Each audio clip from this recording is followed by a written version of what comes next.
You ask Tiger to solve. This deals with linear equations with one unknown. The final result is w equals 9. Let's solve it step by step. Group all w terms on the left side of the equation. Add 6w to both sides. Group like terms. Simplify the arithmetic. Group like terms. Simplify the arithmetic.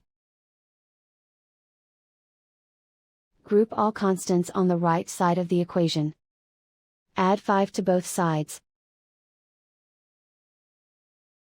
Simplify the arithmetic.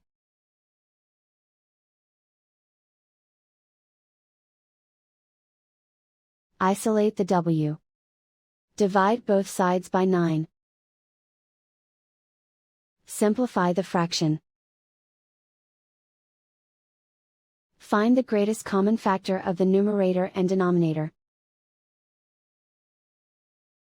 Factor out and cancel the greatest common factor. And so the final result is w equals 9.